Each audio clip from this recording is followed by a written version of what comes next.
I feel like I've been stolen from, like, you know, we've had something taken away from us that should have never happened.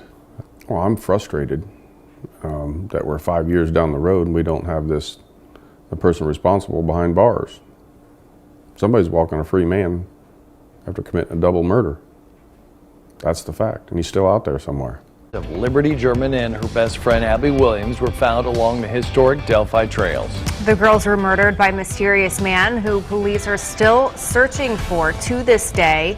Fox 59's Max Lewis sat down with Libby's family and shows us how we got to where we are now.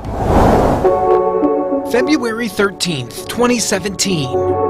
13-year-old Abby Williams and 14-year-old Libby German had gone on a walk on Delphi's trails, and a family member was on his way to pick them up. He was getting close to there to pick him up. He'd been calling her. She wasn't answering. After calling Libby dozens of times with no response, her grandparents Mike and Becky Patty, along with other family and friends, went searching for the two best friends. Stay in a group. As the night progressed, it just continually got more worried, you know, that something's not right here. The next day, police and hundreds of volunteers scoured the deeply wooded area. And then a phone call came that would change everything. One of my friends that was with me hunting, her husband was in another group that was going along on the south side of the creek. He called his wife, and then she come running out and said, "Hey, they found him, they found him." I remember looking over saying, "Are they okay?" I hadn't, and she wouldn't answer me. About that time, the coroner's van came by, and that's when it became real. The girls had been murdered. Details about how they were killed have never been released publicly. I almost lost sense of what reality was going on. I mean, it was hard to fathom what we were going through. The discovery set off a massive police investigation involving local, state, and federal officials. Within a week, police released evidence found on Libby's cell phone, including a picture of the cold-blooded killer, chilling recording. I'm Rich Van Wyk in Delphi. We have the first new lead police have discussed in weeks as they investigate the murders of Abby Williams and Libby German. They are looking for a name to go with this face. They believe that this person had something to do with the murders of the two girls back in February. They put this sketch together with the help of a witness who was in the area, but they also used this one. This is the photograph we've seen so many times before. It was taken from a video taken from one of the girls' phones. It shows a fuzzy individual. This individual, they believe, is much clearer and maybe more helpful in finding the person responsible. Who is this person? They say a white male, 5'6" to 5'10". Hefty, 180 pounds to 220 pounds. He has reddish brown hair. They say don't focus on the hat. They're telling people to focus on the facial features. This Facebook post from the Carroll County 911 office says the sketch being shared on social media is not the murder suspect. Police say what is accurate is that they need any tips you might have about the man seen on your screen right now. 5 months later came this sketch. Tips flooded in, but still no answers. More than 2 years after the murders in April 2019, police took the investigation in a new direction. To the killer, who may be in this room, we believe you are hiding in plain sight. Cops released this new sketch of the killer. In the past 5 years, several potential suspects have emerged. The most recent coming this past December when Indiana State Police asked for information about a social media account named Anthony Shots. That account solicited nude photos of teenage girls between 2016 and 2017. 27-year-old Keegan Klein had been tied to that account when he was arrested a week after the girls were murdered. However, ISP hasn't said how or if that account is connected to the case. I believe that while I'm the superintendent of state police, we'll hide the individual. That's within 2 years, sir. 3. 3 years. 3 years. I believe that while I'm the superintendent of state police, we'll identify this individual. That's within 2 years, sir. 3. 3 years. 3 years. 2 years and 11 months. They didn't want to push you out. Yeah. So you think within 3 years something will develop? It could be today. It could be today. It could be tomorrow. But I can say that we're continuing to move in a very positive direction. Now, the man at the center of the fake account, he's in custody, but he has not been named as a suspect or a person of interest directly in the Delphi case. I was hoping to get more details on that, but this is all the superintendent would say. It generated a tremendous amount of interest. And the leads that we've received have been very helpful. But that's as far as I can go with that particular issue. 5 years now. What does this case mean to you? I think it's the totality of evil in my career. There's not many waking minutes that I'm not thinking about those two little girls. It was on this trail 5 years ago that Abby and Libby set off on. It connects just up the way to the Monon High Bridge and the area where the next day their bodies were discovered. That was Valentine's Day 2017. It set off a massive police investigation, and it has become one of Indiana's most notorious unsolved murder cases. What is the focus of your investigation right now, and what is the evidence telling you? Well, I'm not going to talk about the evidence. There's been a tremendous amount of speculation, Rich, about what we know and what we don't know. But I'm pretty confident in the place where we are right now. Eventually, the world's going to know what we do. I still get between probably 25 and 40 direct tips a week right here, literally from around the world. You say eventually the world is going to know. Does that mean you are close? I think we're closer every day. We're closer every single day. The tips keep coming. And once that comes in, and once that completes itself, then we're going to have to assign another 60 or 80 detectives to this and go back through every single lead that we've ever gotten. I'm confident that there'll be a successful conclusion for Abby and Libby, for Mike and Becky and Anna, and for that community. I'm confident that there will. Do you have a person or persons of interest, or do you have a suspect? I'm confident that this will come to a conclusion eventually. We believe you are hiding in plain sight. We likely have interviewed you, or someone close to you. In the past, you have said we have likely interviewed the killer. Do you still think that? We're not going to singularly identify anyone right now. Soon after the murders of Abby and Libby, police released audio and a short video taken by Libby on the bridge, asking for the public's help in identifying this man. How important a piece of this puzzle is that video that Libby pulled out her phone and started recording? I mean, the wherewithal she must have had in that moment to do that.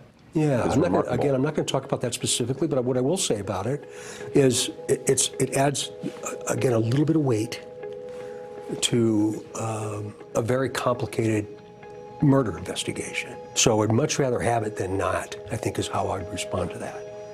The audio that you released, it says guys down the hill. Does guys and down the hill come right next to each other in the original recording? Again, there's speculation about what that means, what was actually said, who said it, was it connected, was it the same voice?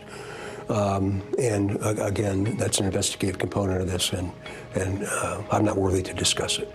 I've spoken to some people who were involved in the investigation early on, and they say that there's more. There's more video, there's more sound. Why not release more of that? It's important that we don't show our hand, quite frankly. We're not going to explain what we know about the killer. We're not going to explain some of the intricate details of the death of Abby and Libby. Unfortunately, one day we're going to have to, and that's going to create a whole nother issue with family and friends and the community and the like. So from an investigative standpoint, I'm not going to talk any more about it.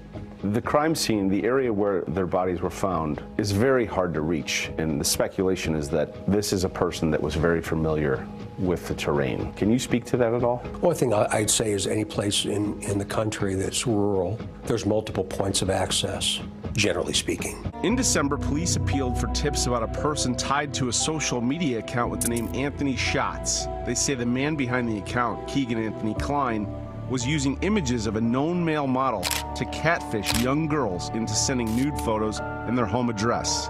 He was arrested and charged with child solicitation and pornography in an unrelated case. Did Abby and Libby communicate with this profile? I'm not going to talk about that, but I am going to say that we learned a tremendous amount through that particular investigative course. What can you tell me about this man who has been arrested, the creator of this profile, Keegan Klein? All I can say about Keegan is that entire issue and the entire release has allowed us to glean significant investigative leads. I've seen in press briefings in the past where you've addressed this person or persons directly. Is there anything that you'd like to say to them? They're watching. They're watching. And we'll meet them soon. We'll meet him. So what is it that we learned from the transcripts that the murder sheet put out? We learned that Libby did have communications with the Anthony Schatz profile. We also learned that Keegan Kline was not the only one using Anthony Schatz accounts. What are the possibilities that maybe Libby wasn't the only one using her account, or that maybe Libby and others were being catfished by the Anthony Schatz account? Maybe it wasn't Libby who told Anthony Schatz she was going to be at the bridge that day. Maybe it was somebody else, having no clue that something bad was going to happen. Like maybe somebody who posted that morning how dumb boys were when she had a boyfriend and was going to his house that day. So who was she talking to? It's so amazing how when something like the Anthony Schatz account comes out, or these transcripts, how everyone forgets what happened before. They forget that for 4 years, we were told that this is not a catfish. There's no indication of any kind of catfish whatsoever. We forget so easily how when they did the search in Peru, how they were no way connected to the Delphi murders. Another one bites the dust.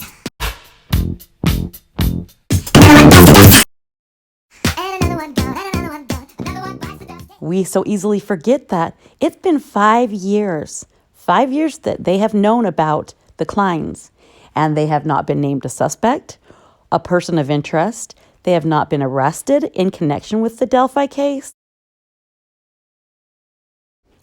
If law enforcement has DNA from the crime scene, then the Klines would be arrested if it was them. These flyers that are hanging in the Delphi Correctional Center or the jail do not have the sketch on them. Why was there not a sketch on these flyers? Just like this post from Kelsey, do you notice that there's not a description of the suspect on this either? And if you notice the dates, these are not recent posts. There's something else that we did learn from the release of these transcripts from the murder sheet. We learned a little bit about hypocrisy. Now, let's go back a couple of weeks to when we shared the transcript of Barbara McDonald's jailhouse interview with Keegan Kline. At one point in that conversation, there was a question that has since attracted a great deal of attention. Anya will now read it. So do you remember the night of the 13th, the night that the girls went missing? Do you remember communicating with Kelsey German? People began making all sorts of unfounded speculation about that question and what it could possibly signify. Some wondered if it suggested some sort of heretofore unknown link between Kelsey German and Anthony Schatz. Others wondered if Barbara McDonald had somehow gotten confused and simply asked the wrong question.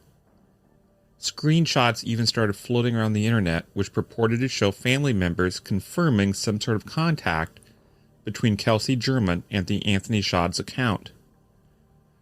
We decided to go straight to the source and ask Kelsey German herself. Anya will read the response Kelsey sent us. Yes, I communicated with the account on February 13th while we were trying to find the girls. I contacted everyone Libby had been in contact with recently. The conversation threw up no red flags and gave no suggestion that the account knew where Libby and Abby were. We have to say that this makes perfect sense to us. If someone you love has gone missing, then reaching out to everyone they've been in touch with recently is an excellent first step in trying to locate them. So, texting Anthony Schatz that night made good sense. If either of us had had the misfortune to be in the situation Kelsey German was in that night, we would have done the exact same thing. This seems to be a good time for us to say something about Kelsey German. We both admire the way she has advocated for her sister, and we're both baffled and sickened by the deep hate and suspicion she has engendered in some quarters of the internet. Some people have harassed her online. Others bizarrely hint or outright state that Kelsey herself has some sort of guilty knowledge about the murders of Abby and Libby. None of this makes any sense, and Kelsey deserves much better. We imagine that most of our listeners agree. If you don't agree, then we suggest that you seek help you